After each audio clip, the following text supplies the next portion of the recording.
and welcome here to TalkFCB, and welcome back to the channel here today, guys, where there has been quite a significant amount of frustration after yesterday's game, and I would say it's more directed there towards the performance against Rayo than the actual result, because to be fair, Rayo have caused us a lot of problems over the past few seasons. You can lose a game, it can happen, but to lose in that way, to play in the way that we did, it's unacceptable. That must have been one of the worst performances of the whole season, and that's why today we are going to be breaking down and discussing what's going wrong with Barca. What are the issues that we're seeing right now and maybe have been for some time and ahead of the summer. We're also going to be looking at that potential return for Lionel Messi, what that will mean for the team, how that will impact the squad, and there's going to be a big discussion between us today, so sit back and enjoy maybe a bit of a therapy session. That's what we're having here today. We're talking it all out,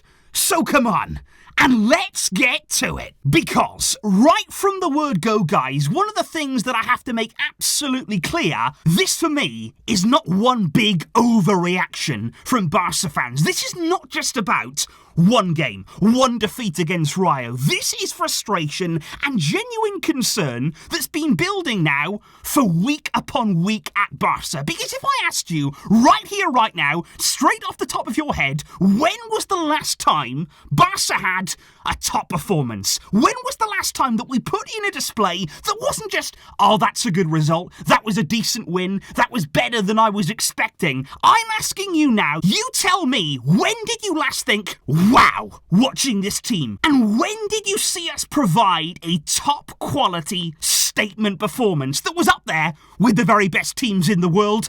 It wasn't recently, and that is a fact. Now look, I know that we've had injuries, and we've had bad injuries. There's no getting away from that there, and they have hurt us in a very, very bad way. We've had key players out for extended periods of time, and any team would suffer with the injuries that we had.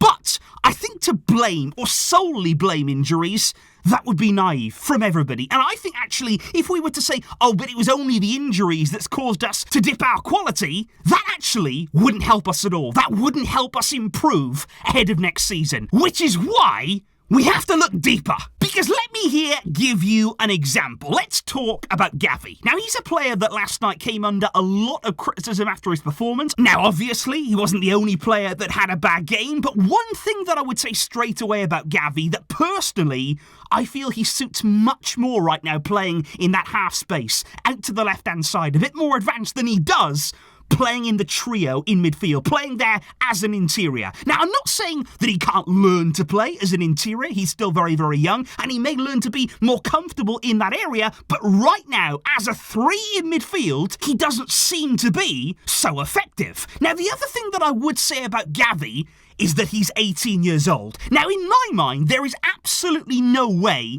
he should play every game, and that he should be every single game playing out there for 90 minutes, always in the lineup, always on the team sheet. I don't think that's good for the team, and I certainly don't think that's good for him. You will burn him out, and we've seen it before. We know what can happen. We've seen with Pedri there, that if you play him and play him and play him until he can't play anymore, you will crush these young players. And I think actually, even with Pedri this season, we're still seeing the effects of overplaying him. We're still seeing him now have injury problems. Had a long time out with injury this season, and that is as a result of overplaying youngsters, and we are definitely in a situation where we're doing that again. Now, the problem is, though, when you're looking at our midfield and you're saying, okay, maybe Xavi shouldn't play every game. Maybe the likes of Sergio Busquets shouldn't be playing every game. There's players in there that maybe you don't want to be overly reliant on, but then Xavi doesn't trust in Kessie. He also has absolutely no trust at all. He doesn't want to give minutes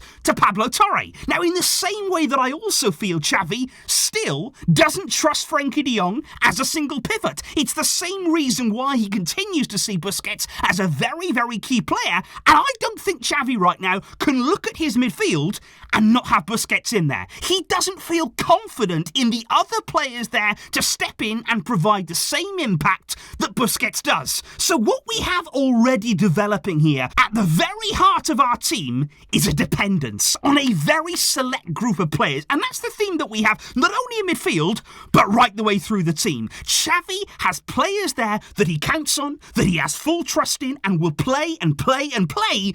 But the fringe players there, players who should be able to come in and contribute depth in our squad, we are not seeing that at all. And that has two knock-on effects, because number one, what we've seen now towards the end of this season is complacency creeping in. Whether it's because of our league position, we're still well clear, of course, but also in the first half of the season, we saw real hunger, real competition. This was a team who ran and brought the intensity every single minute. We had great competition for places, but as the season has gone on, as Xavi has sort of decided, okay, you're not really in my plans. Ahead of the summer, we don't know what's going to happen with you. That pool of players that he has had to choose from, it's got smaller and smaller and smaller. And obviously injuries again, they've not helped us. But the second knock-on effect of that is that it also leads to burnout. Because the concerning part for me is, you look at the performances that we're seeing here in the latter stages of this season, it's exactly the same as last season. Do you remember last season we went on a brilliant run after Xavi arrived? We had terrific results, really big scorelines, but then towards the end of the campaign,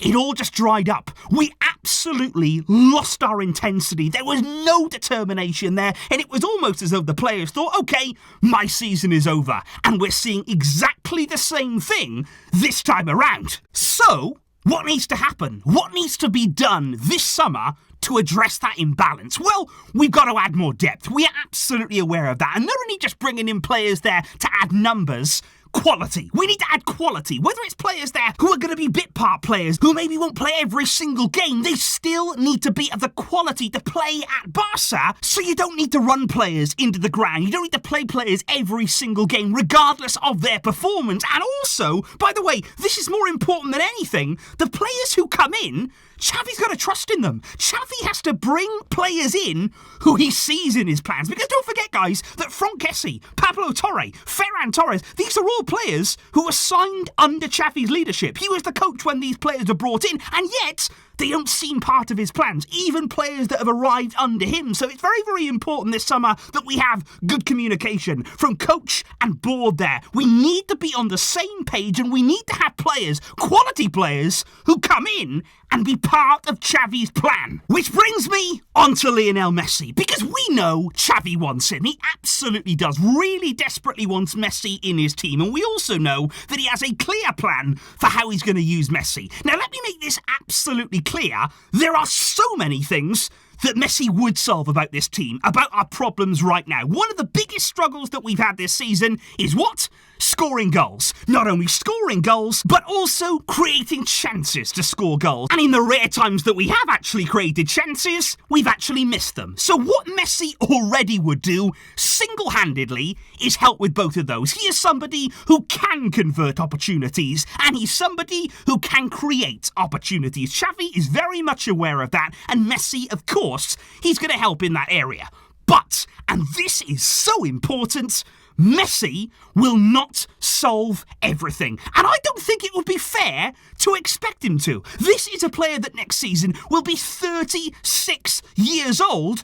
You can't demand that if he comes back, he's going to fix everything. This is not something that anybody should have in their mind, which is why already, guys, I'm starting to get a bit frustrated. When I start to hear in the media, Barça are going for Messi, they want Vitor Roque, they want Gundogan, but then I hear we've now decided we don't need a right back. We don't need to prioritise bringing in their right back. We've got our attacking players. That's all that we need. Are you serious? I mean, really, that is the one area, right back, in our team that we haven't addressed. It's been crying out for attention. Even going back to last summer, we should have bought a right back then. We actually wanted to, but again, we didn't treat it as a priority. We left it until the very last signing of the window, and then we couldn't get one foot. He got an injury. We couldn't afford him anyway with FFP, and we didn't get a right back over the line. And are we really going to make the same mistake this summer? Koundé is not a natural right back. He didn't sign at this club to play at right back. He wants to be in the middle. Araujo, exactly the same. He's not a right back. Sergi Roberto is not a Barca Barcelona right back. That is a joke. And we would be incredibly naive. We would be so naive to head into next season and think, okay, we're fine in that area, especially when we know how key fullbacks are at Barca. Come on! And it's not even just about that either, because I would also look to the left wing position. What's the answer there? What is the solution? I've hardly even heard that mentioned, guys, ahead of the summer right now, and all season long, we've had nobody there. No left winger at the club right now has Xavi's trust, and that again is such a crucial position at Barca. Now, is the plan next season just to play Xavi out there as that false left winger the whole season again, game in, game out, putting the faith in him to play all the matches?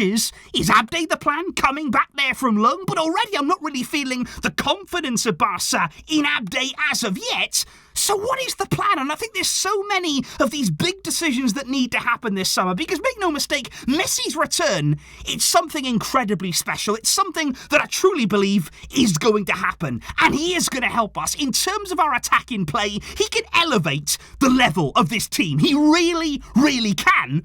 But I just hope and pray here that the club don't put all the pressure on him, that don't sort of hide behind Messi. We've seen it in the past from Bartomeu, for example, whereby Messi is there and you just rely on him. You just think, okay, Messi's so good, he'll handle it all. He will solve it. We cannot do that again. Now, we have to put trust in Xavi, in Laporta, in Mattia Almani to be smarter than that, to plan better than that. And I do believe in them. I think they must be more intelligent than what we've seen before. But this summer, it is absolutely crucial now, because we're entering the next phase of this project. We've made improvement this season. Nobody can deny that. We've come a long way. It looks like we're going to win a league title. We are going to take home silverware.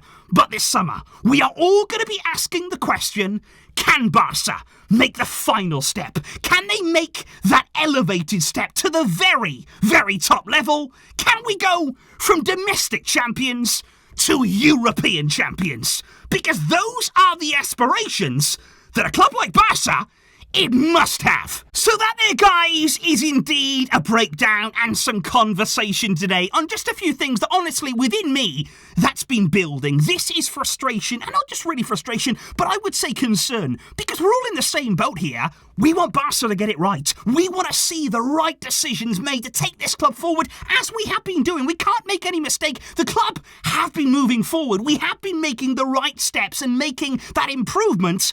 But we got to keep going. We have to keep now on that right path, and we cannot afford to deviate. So please let me know, guys, your thoughts in the comments down below on what is going wrong right now, what has been going wrong, and how do you see things changing in the summer? What needs to be done, and exactly what are our priorities? Let me know all of that in the comments down below, and of course I will. See you all soon with lots more coming up. Thank you indeed for all of your support, for tuning in here today, and always in the difficult moments. I appreciate that, and I always will.